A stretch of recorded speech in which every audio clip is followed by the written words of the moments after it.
On the evening of January 8, 1993, two childhood friends walked into a Brown's Chicken and Pasta restaurant at 168 West Northwest Highway in Palatine, Illinois, just before closing time. By 10 that night, 7 people inside were gone. The register was short roughly $1,800. The bodies were not discovered until after 11 that evening, when the parents of one of the young employees called police because their son had not come home. Officer Ronald Conley found a bloody mop inside the rear door and discovered 5 bodies in the walk-in freezer and 2 more in the cooler.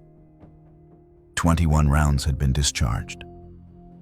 The victims were owners Richard Ellenfelt, 50, and his wife Lynn Ellenfelt, 49, who had purchased the franchise just months earlier and worked 14-hour shifts alongside their staff.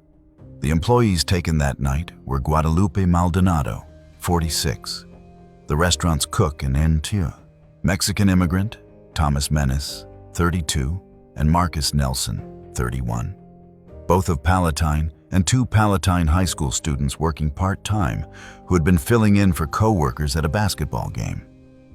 2 of the Ellenfelts' daughters had been scheduled to work that shift, but were not present, a detail that haunted the family for decades. The initial investigation was enormous.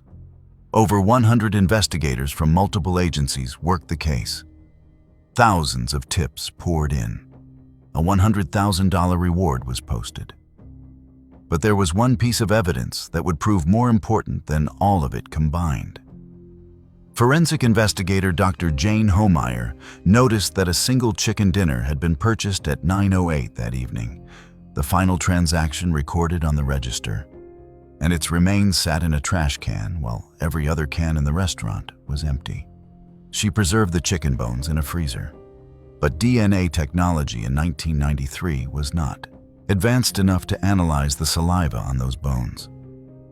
The evidence sat in cold storage for nearly a decade, waiting. The break came in March 2002, when James Degorski's ex-girlfriend, Ann Lockett, finally talked. She had been 17 when the events occurred. On January 9, 1993, Degorski had called her and said, "Watch the news tonight. I did something big." After her discharge from hospital, Degorski and his accomplice Juan Luna gave her a detailed account, and Degorski threatened to end her life